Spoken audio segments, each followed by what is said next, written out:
জয় মা তারা, জয় গুরু বামদেব। গল্পকথায় তারাপীঠে আপনাদের সুস্বাগতম। আশা করি বন্ধুরা ভালো আছে। শুনো সবে এক মনে করি নিবেদন, তারা দেবীর লীলা কিছু করিব রচন। সত্য ত্রেতা দাপর কলি চারি যুগে, তারা মাতা আছে গ্রাম চণ্ডীপুরে। দ্বারকার নিকটে আছে মহা বট বৃক্ষ, মল্লিকা মালতী আদি শোভিত পুষ্প।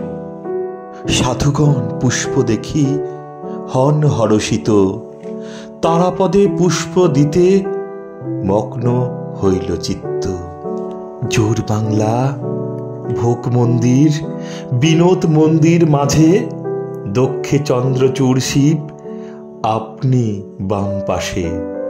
দরজার উপরে আছে বিদ্য চৌতারা, তাতে বসিলেন পূর্ব পারে মা উগ্রতারা। তিনটি দরজা, বাড়ির প্রাচীর চারিপাট। পুরীর উত্তরে আছে জীবিত কুণ্ড ঘাট। সেই কুণ্ডের কথা করি নিবেদন, কাটা মৎস্য বাঁচে বাঁচে সাধু নন্দন। সেই কালে সদাগর পুত্র সঙ্গে লইয়া বাণিজ্য করিতে যান দূর দেশ দিয়া। বহু দূর দেশে সাধু বাণিজ্য করিল, বহুমূল্য দ্রব্য তথা খরিদ হইল। কোন তরি পূর্ণ করে মাণিক্য রতনে, কোন তরি পূর্ণ হয় রজত কাঞ্চনে। কোন তরি দিল ভরি প্রবাল অভ্রতে, কোন তরি ভর্তি শুধু রেশম সুতাতে। এই রূপে নানা দ্রব্য তোলে সাধুজন, হেনকালে সাধুর পুত্র মরে যায়।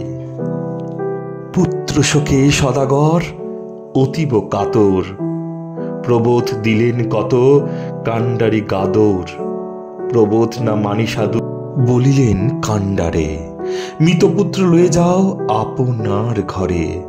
ইহাতে দেখার আগে ইহার জননী, অন্তিমে ফেলিবে মরা ত্রিপদ গামিনী। বাহু বাহু বলিয়া ডাকেরে সদাগর, ক্ষণিকে আসিল তথা কাণ্ডার গাদর। রাত্রি দিন বহিতরি দ্বারকার নীরে, একদিন উত্তরিল কবিচন্দ্রপুরে। কবিচন্দ্রপুরে আসি করিল বসতি, গভীর রাত্রিতে ডাকি বলে ভগবতী। বালিকা মূর্তিতে রহে কেহ নাহি জানে, কদাকার রূপ তার কেহ নাহি মানে। কোথা গেলে এলে সাধু কোথা তব ঘর, কি বা দ্রব্য এনেছ তুমি নৌকার ভিতর।